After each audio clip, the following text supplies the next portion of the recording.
aí, o que acontece, né? Antes de pensar nisso, em horário de estudo, etc., independente de vocês terem conseguido estudar ou não, existem algumas técnicas de resolução de questões e provas em geral, principalmente quando são provas grandes.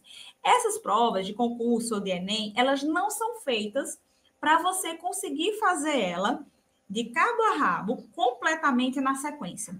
Primeira coisa que vocês têm que ter em mente é isso. Vocês não podem fazer a prova na ordem que está a prova. Por quê? Porque o avaliador, ele não quer apenas saber se você sabe fazer a prova. Ele quer saber também se vocês sabem ter estratégia de resolução de prova. Sabe quando alguém vai lá, chega, quando vai corrigir o gabarito e diz assim, poxa, eu não acredito que eu errei essa questão tão fácil. Por que errou essa questão tão fácil? Tem vários motivos para isso. Primeiro, chutou, não teve tempo de resolver.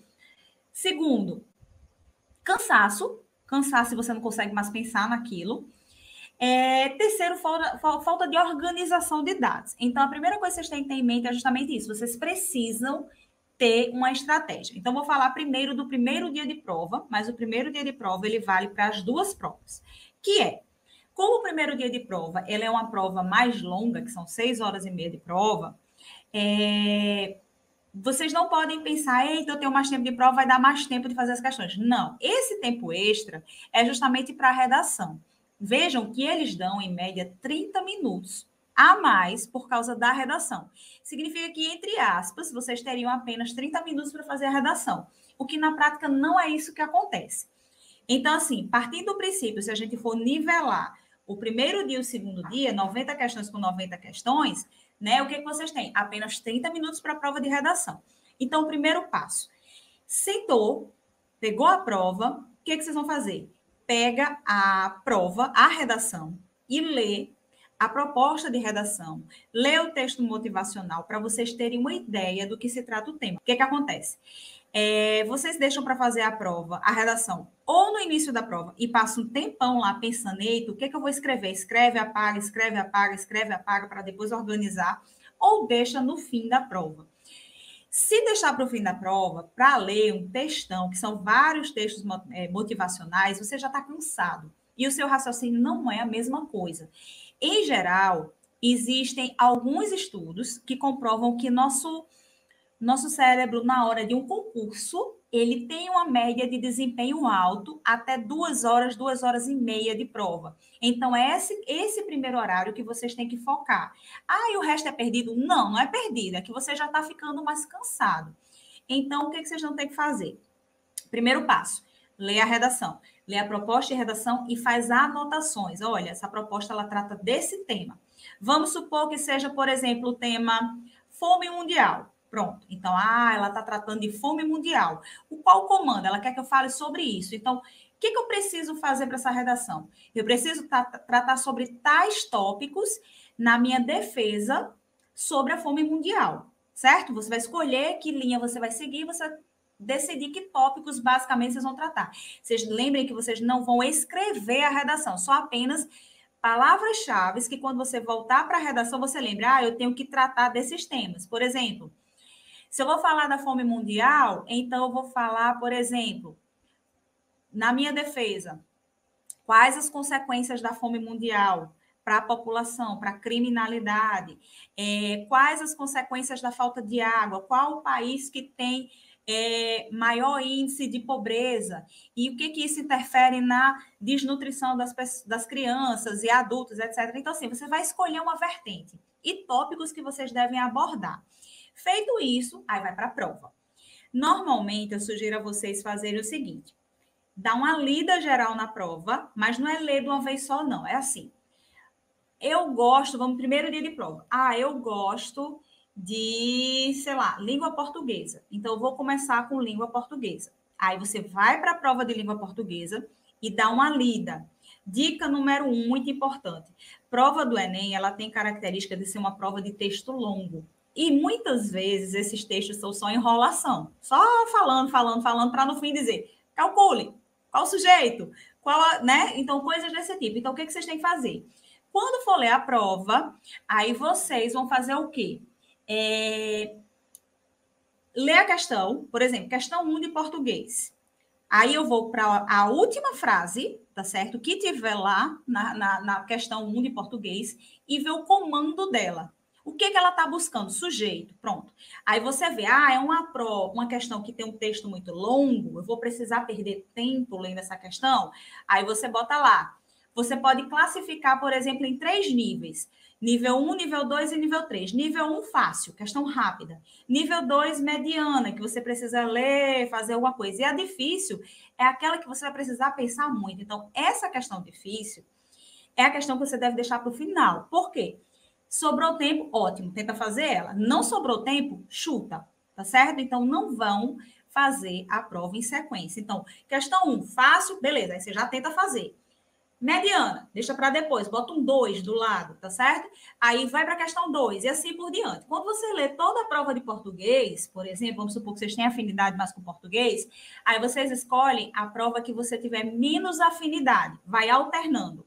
Aí você vai ler aquela. Vamos supor que vocês não gostam da língua estrangeira, tá certo? Então, eu não vou querer fazer com facilidade espanhol, escolha espanhol. Aí você vai ler as questões de espanhol. Novamente, classifica. Foi fácil, faz logo. Foi difícil, deixa para depois. Mediana, quer dizer, deixa por último. Mediana, faz. Por que vocês vão fazer essa classificação? Porque vocês vão girar em torno da prova. O objetivo é o quê? Vencer todas as questões fáceis, das 90 questões, depois ir para as medianas, depois ir para as difíceis. A média de tempo que vocês têm para fazer uma prova do Enem é, em geral, 3 minutos e meio, mas não trabalhem com 3 minutos e meio, trabalhem com 3 minutos. Leu a questão e vou passar mais de 3 minutos fazendo ela, é questão mediana ou difícil. Não faz, tá certo? Por quê? Porque pode ser que aquela questão fácil, vocês demorem menos de 1 minuto para resolver. E a difícil, 5. Então, se você ganha tempo com a mente descansada, com a mente fresca, fazendo as questões fáceis, vocês vão ganhar mais tempo para quando chegar na difícil sobrar tempo. Por quê? Porque se você fizer na sequência, o que corre risco? É uma questão difícil, que eu demoro 15 minutos. Bom, 15 minutos numa única questão, se a gente tem uma média de 3 minutos por questão, significa que vocês gastaram o tempo de fazer 5 questões. Então, essas 5 questões que vocês perderam tempo, das duas, uma. Vai ter sorte de chegar na fácil e tirar o atraso desse tempo, ou vai ter que chutar. E aí entra aquele problema de chutar a questão. O Enem, ele tem a TRI, então, assim, tem questões que têm um peso maior, tem questões que têm um peso menor, e as fáceis são questões que vocês não podem perder. Porque, assim, apesar de elas não terem um peso muito alto, elas pesam para vocês. Então, vocês têm que pensar sempre nisso, tá certo? Então, essa é a questão. Recapitulando. Pega a redação, lê a proposta, faz observações e anotações. Depois vai para as provas, pega uma com a maior afinidade, tenta resolver todas as fáceis, mas na hora que estiver lendo cada questão, vocês vão classificar o nível dela. Nível 1, nível 2, nível 3, para o grau de dificuldade. Nível 1 sendo a mais fácil. Feito a prova mais fácil, alterna com a difícil. Depois da difícil, alterna com a difícil que eu digo é a que vocês têm menos afinidade. Então, espanhol, não tenho afinidade. E depois do português vai para espanhol. Agora eu gosto muito de história. Aí vai para história. Não gosto muito de geografia. Como história foi que vocês tinham afinidade, a próxima vai ser geografia. E assim sucessivamente. Uma fácil, quer dizer, uma com afinidade e uma sem afinidade. Uma com afinidade, outra sem afinidade. Tem pessoas que costumam fazer assim. Eu vou resolver todas as que eu tenho afinidade e todas as que eu não tenho afinidade eu deixo para o final. É uma estratégia. No entanto, normalmente a gente tende a fazer as coisas com mais facilidade que a gente gosta. Se vocês deixarem para o final as que não têm afinidade, o que vai acontecer? Você vai estar cansado, desgastado, sem paciência, tentando resolver uma prova que você não tem afinidade. Então, o risco de errar uma questão, mesmo que seja fácil, é maior.